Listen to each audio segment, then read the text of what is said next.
Thank you very much. I am so pleased to have H.R. 5497, the Apostle Islands National Park and Preserve Act, to be designated as Wisconsin's first national park.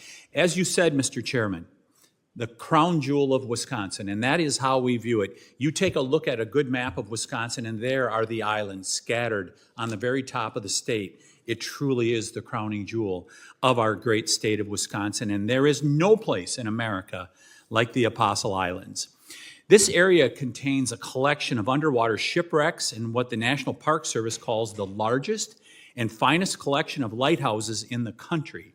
10 historic lighthouses of the Apostle Islands range from approximately 110 to 170 years old and offer important glimpses into the maritime history of the Great Lakes region. In the summer months, locals and tourists enjoy hiking, powerboating, sailing, kayaking. You can see right behind you, Mr. Chairman.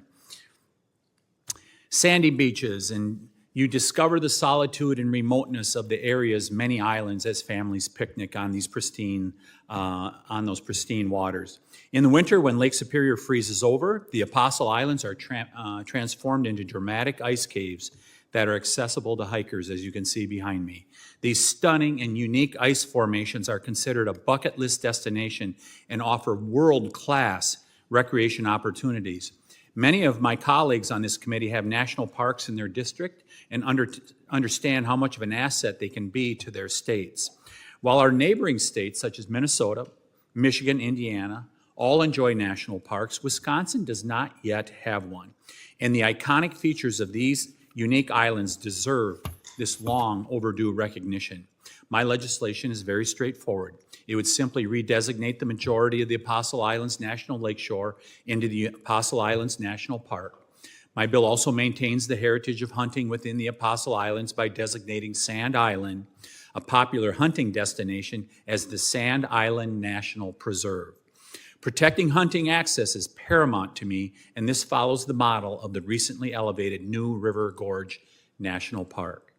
Importantly, the legislation affirms all treaty rights and tribal sovereignty, stating, "Nothing in this act shall be construed as affecting any rights granted, reserved, or established pursuant to treaty, statute, or executive order pertaining to any tribe, including, but not limited to, rights to hunt, trap, fish, and gather on lands included within the boundary of Apostle Islands National Park and Preserve, or any other rights asserted by any tribe."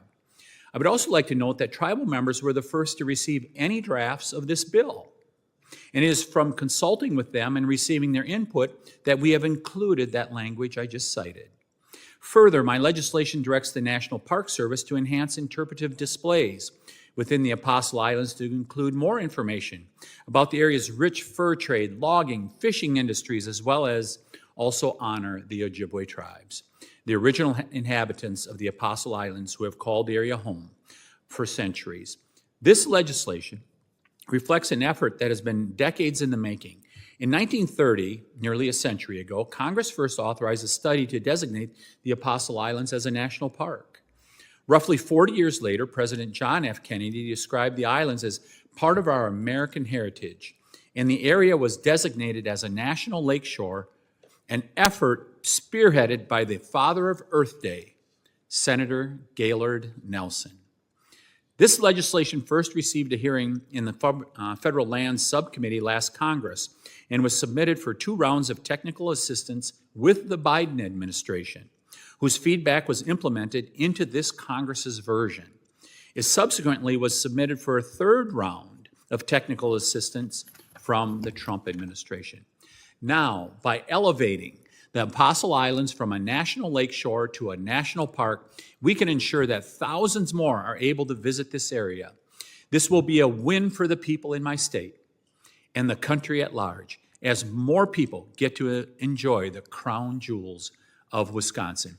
You can see the beauty of the islands in the pictures behind me, but for those who haven't had the chance to experience this beauty up close, I would like to extend my invitation to you to visit us in northern Wisconsin, especially right now. Beautiful winter. It is my hope that many more will be able to experience this hidden gem once the Apostle Islands are designated as Wisconsin's first national park.